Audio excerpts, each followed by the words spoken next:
Yesu mukwano gwange nkulamusizaako nnyo nkwebaza gyonna gyotutuusaako engalo oli ku UG Update TV kw'osinziira okuba ng'otuwuliriza. Lieutenant General Peter Elweru avuddeyo n'awuniikiriza ensi oluvannyuma lw'okuvaayo n'akatambi ng'agenda maaso n'okwetondera eggwanga ku byonna byonna byagituusizzaako ku bannayuganda. Jjukira nti nno General ono y'omu ku bagenda mu retirement abagenda okuba nga bawummuzibwa okuva mu ggye erya Uganda People's Defence Force. Era tujjukira bulungi nnyo mu ntandikwa y'emyezi gino egiyise tuze tubaleetera obutambi bwa General Peter Elweru ng'agezaako okuba nga abaako message gy'asindika eri bannayuganda ssaako n'amagye gwe mukwano gwange ali eyo ampuliriza. Naye birungi si birungi kubanga bagamba kalyadda kaddadda kubanga bino ebikola byonna bye yagenda mu maaso n'okukola ku bannayuganda bangi bavuddeyo ku social media nga bagamba bye bimu ku bijja bimugoberera ebyayita bye bigenda bimugoberera paka mu kuwummulwa kwe. Naye General Peter Elweru avuddeyo n'akatambi akeetondera bannayuganda. Jjukira yasooka n'avaayo mu interview gye yabaamukolako n'alaga nti nno ebikolwa bye yakola eby'okutemula n'okutugumbula abantu b'Erwenzururu eri mu bwakabaka obwali eyo ng'agamba nti nno ebyo byali bisaanidde okukolebwa era nga ye omulamuzi yali asaanidde okuba ng'akola ekikolwa ekyo kubanga ye yali ku siini ye yali alamula ebyali bigenda mu maaso.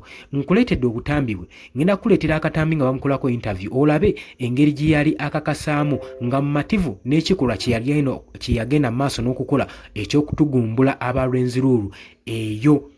Ebiseera ebyo okyabijjukira birungi nnyo. N'oluvannyuma nkuwa akatambi nga agezaako kubanga yeetondera bannayuganda ate n'oluvannyuma nkwe ku byafaayo bye kubanga y'omu ku ba Lieutenant General abagenda mu maaso n'okuwummuzibwa. Ate kigambibwa nti nno ono be bamu bayinamu obutakkaanya ne General Muhoozi Kainerugaba Chief of Defence Force ng'omukwano gwange ali eyo ampuliriza.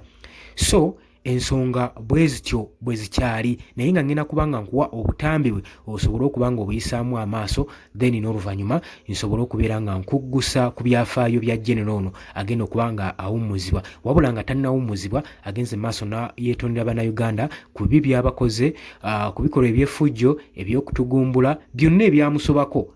Agamba nti nno kisaanidde bannayuganda ne babeera beerabize ne bateekawo okusonyiwa nga bbeera mu magye bagenda maaso n'okusonyiwa. Byewulirireko ebimu ku ebyo n'oluvannyuma tugende mu byafaayo bye. Even ICC set me free, said you have no case to answer. So what are you talking about? Who killed the 200 people? Those who are criminals. I don't kill anybody innocent. Those who have, they deserved death. Anyway. How did you come to that judgment that they deserved death? Because I was on the ground and you were not on the ground. That's the problem. But you're not a judge. I know. I'm a judge of my own. During my work, I understand. I understand what I do. I know what I do. And that's why there's no problems here. Uganda is peaceful because of my actions. And Kasese is very peaceful. For some time now, we have been having a group attacking the state, claiming that they are royal guards of Obusinga Bwarwenzururu. We have lost quite a number of people, both security and civilians. And this started as early as 2014. And we kept on watching this group. You kept on reaching out to them. Say this is not acceptable. So many things have been happening behind the scenes to make sure that we don't reach this level which we have reached now. So, but things were not working out, and we had to take a decision. Yesterday at night, we talked to him again. His Excellency talked to him, and they agreed. Yesterday at night, they agreed that he remains with only 9. Those are 6 as his security do this traditional thing, and then 3 to cook for him. We gave him 1 hour. It elapsed because we were supposed to storm that camp, that palace by 11. So we again The president again called, gave him 2 more hours. That please sort this out. Now that one, we sent everybody here, his people he wanted, to talk to him that let these people surrender. But we realized that I think he was under siege by his own people. These people he called these guards and so forth. So we had no option after that. We had to storm the palace and get these terrorists. And that is what we did. And in the process, we realized that they were armed. They fired at our soldiers. We have at least 2 soldiers were wounded, 1 a major and 1 private were injured. They were using small arms and these what I could call IEDs, improvised explosive devices. This is what they were throwing to the soldiers, and some of those things have been recovered by the police. So, but what we made sure that we wanted to save his life, and we didn't want to harm him. We wanted to rescue him from his own people whom he created, and that one we did it, and we got him out. And at the end of the day, a number of them died, but also we rescued. We got 139 were got out. That small place. To our comrades, retired and those still in active service, where we hurt you during our time of service with you, please forgive us and set us free. We acknowledge that we are sinners. Please forgive us. From our side who are tired today, we forgive all those who have consciously or unconsciously hurt us during our time of service in UPDF. Please, we have forgiven you and set you free to do your work for our people, whether you hurt us privately or publicly. We forgive you forever and ever. First, Your Excellency, allow me, first and foremost, to thank Mama Janet, the mother of the struggle, for being a role model for our dear wives. Thank you very much, Mama Janet. Let me also congratulate her for clocking 77 years. And I wish her a happy birthday. We pray that she lives to see her great-grandchildren.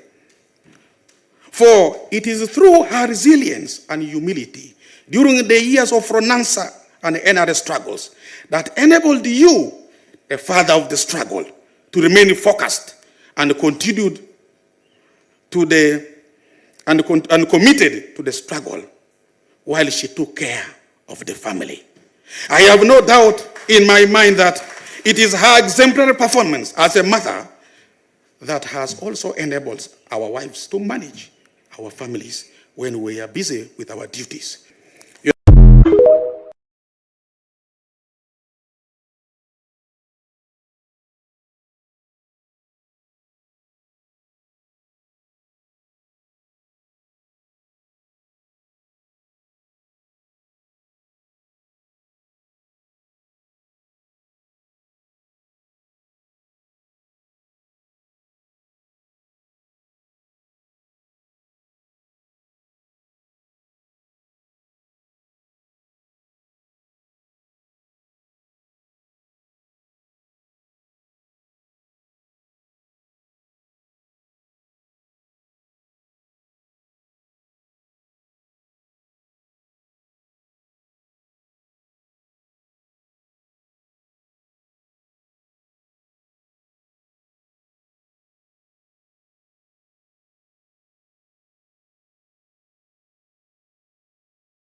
Yes, ndowooza obyewuliriddeko gwe mukwano gwange ali eyampuliriza naye nga njogera okukujjukiza nti oli ku UG Updates TV kw'osinziira okuba ng'otuwuliriza gwe mukwano gwange. Kakati naawe nkwagalira ojje mu comment section olowooza Generali ono Peter Eleru asaanidde okuba ng'asoonyiibwa ye bwe tuba tutunuulira by'azaakola ku bibi ebikyamu saako n'ebirungi byakoledde eggwanga biriwa ebisaanidde oteekebwa ku minzaani woba opimaapima biriwa ebizitowa kati nga gw'osinziire y'omuwa ekisonyiwo byebintu by'olina okusinziirirako olabe kubanga agamba bonna bantu basobya naye tetumanyi lwaki abagenda mu maaso n'okwetonda bavaayo okwetonda ng'akaseera kabaweddeko nga bagenda kuwummuzibwa. Tujjukira bulungi nnyo n'emabegakaawo mwami Yoweri Kaguta Museveni yavaayo ne yeetondera bannayuganda saako n'Obuganda ku ebyo bagenze mu maaso n'okukola ku ggwanga lino.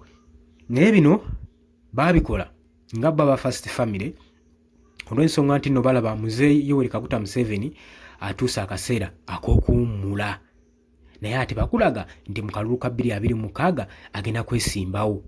Okukkubirako ekifaananyi mabega ku munnayuganda engeri gye baali yakitingamu bagamba nti nno tosobola kuba ng'osaba kisonyiwo ate ng'okyagenda mu maaso n'okukola ebibi by'osabirako ekisonyiwo oba ng'otulaga nti nno mu butuufu bikwatako nnyo era nga wabonerera era ng'oboneredde osaanidde okuweebwa ekisonyiwo.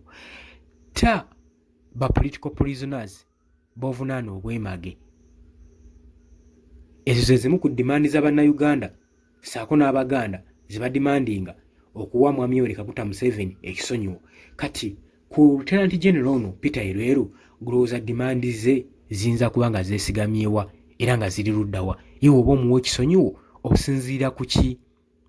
Kano kalowoozo nkabalekedde mu comment section musobola okujja ne muteekawo endowooza yammwe bannayuganda mwena mwena abali eyo ne musobola okulaba nga muteekayo opinions zammwe. Oli ku UG Updates TV gwatannatweyungako kirya wansi waliwo ekigambo subscribe kikoneko ojja kuba otweyunga kabali mu diaspora mbatumiddeko nnyo mwebale kwekuumira ku mayingo gano aga UG Updates TV. Kakati nno General ono ng'agenda okuwummuzibwa Lieutenant General ono Peter Eleru yazaalibwa ng'ennaku z'omwezi 12 mu June mu 1966. Kitegeeza ki? Nti wano kaakati aba akulungulula emyaka 50 era ng'abula katono okweza emyaka 60. Yazaalibwa mu Kumi District mu ggwanga erya Uganda. Waliwo kye bayita Alma Mater. Otwogera ku Alma Mater kiba kitegeeza ebyafaayo bye obuyigirize bwe. Kigambibwa nti no yagendako mu Tanzania Military Academy era n'afuulirayo Senior Commander and Control Course era ng'ono military officer era nga yatandika okusaavinga okubeera nga military officer mu 1987. Twogera ku Lieutenant General Peter Eleru era abadde amanyikiddwa nnyo mu military matters ng'era aliko title eya Commander of Land Force mu Uganda People's Defence Force. Oyo gwe tuli mu kunnyonnyolako oba gwe tuli mu kwogerako ye Lieutenant General Peter Eleru. Tugenda kuba nga tumumenyaamenya wano akageri kiri nti agenda kuwummuzibwa ate ng'asabye ekisonyiwo. Kakati njagala tusinzire ku title ze ne byakoledde eggwanga tulabe ddala asaanidde okuba ng'aweebwa ekisonyiwo. Teyakisabye bannayuganda bokka si ba civilian bokka wabula n'abajege nnyini aga Uganda People's Defence Force bonna bayisize obubi agenze maaso n'okuba nga abasaba ekisonyiwo gwe mukwano gwange ali eyo ampuliriza. Peter Eleru retired Lieutenant General wa Uganda Military era amanyikiddwa nnyo mu Uganda People's Defence Force ye tuyita UPDF okuva mu nnaku z'omwezi nga 24 June omwaka gwa 2021 abadde Deputy Chief of Defence Force owa Uganda People's Defence Force era n'oluvannyuma yalondebwa mu kifo mu mwezi ogwa June ng'ennaku z'omwezi 24 paka mu mwaka ogwa 2021. Okuva mu January ng'ennaku z'omwezi 9 omwaka ogwa 2017 yasaavingako nga Commander of the Land Force ng'eneno yali ku third highest position mu Uganda People's Defence Force RNC. Okuva mu June omwaka gwa 2013 paka mu July w'omwaka gwa 2017 retired Lieutenant General Peter Elweru gwe tuliko yaliko commander of UPDF owa 3rd Division era nga base eno yali mu Mbalala district mu largest town emanyikiddwa obulungi mu Uganda Western Region. Elweru amanyikiddwa nnyo mu Kasese Masaka, otwogera Masaka ekitta bantu obutemuzi obwagenda maaso mu Kasese. Eyo nno gye kigambibwa nti nno gye yavoolerwa eddembe ly'obuntu era kigambibwa abantu abatuuze ba civilian abawera mu 153 be battibwa wansi wa komandi ya Lieutenant General Peter Elweru. Ebyafaayo twabimanya bulungi nnyo era bye bimu ku bannayuganda bagamba ze zimu ku nsonga lwaki Lieutenant ono awummuzibwa wadde nga tannatuusa kubanga awummuzibwa. Kakati nno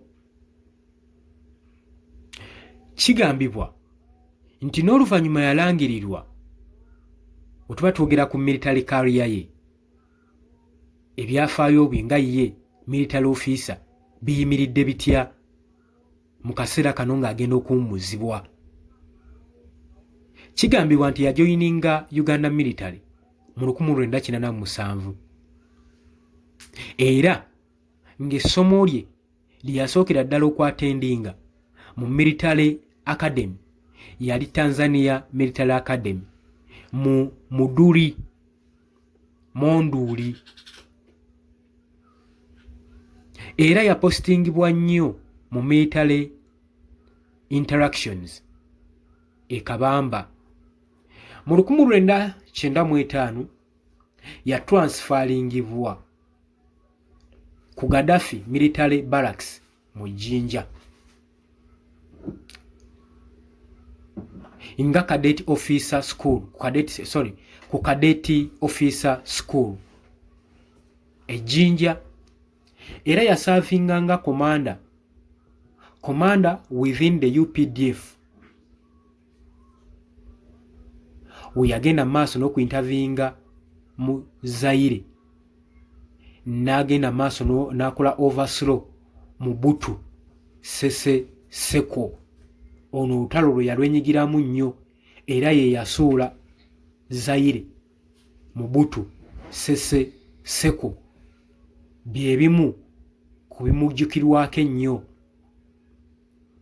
Olwo nno olutalo lwali luyingirako ne mu Rwanda era Rwanda military nayo yajoyiningayo. Yakomawo mu Uganda mu 1999 era n'adeployingibwa mu Northern Region okulwanyisa Joseph Kony mu Gorirawo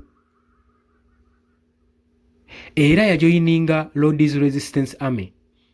Mu kaseera ako mutuwa yeeyo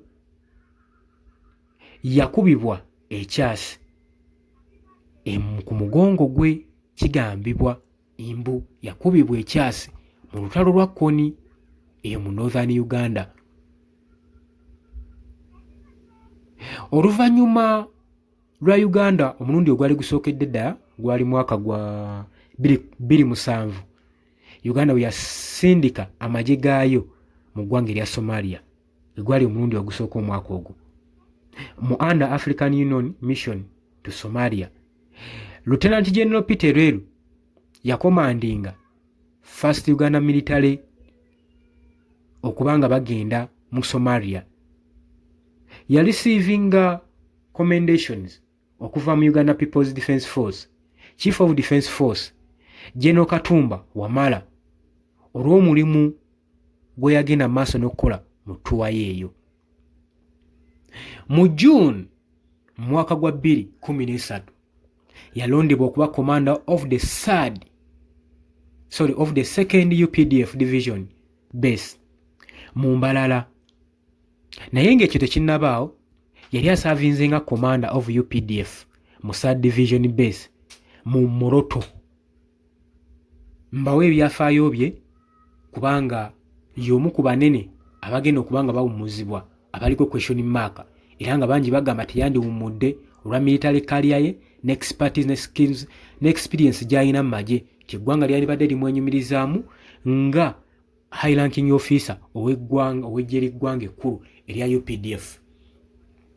Mu Novemba omwaka gwa 2016 mu kapasite ye nga second division commander Lieutenant General Peter Elweru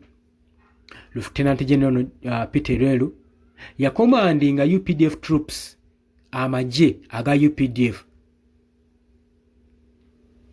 okugenda e Kasese ewa Charles Mumbere. Ono nno kigambibwa yali traditional ruler owa Rwenzururu. Kigambibwa nti komandi eno gye yakola nga ye eyakola komandi abantu 153 be baafiira mu bulumbaganyi buno oba mu komandi Lieutenant General Peter Elweru gye yali akoze.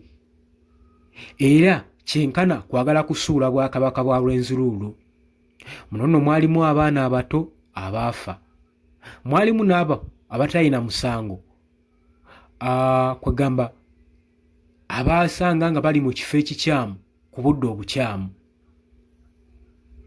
Era bye bimu kebisinga omufukamiza ku maviivi ge okwetondera ku bannansi bamuwe ekisonyiwo naddala mu kino ekiseera ng'agenda mu retirement ye.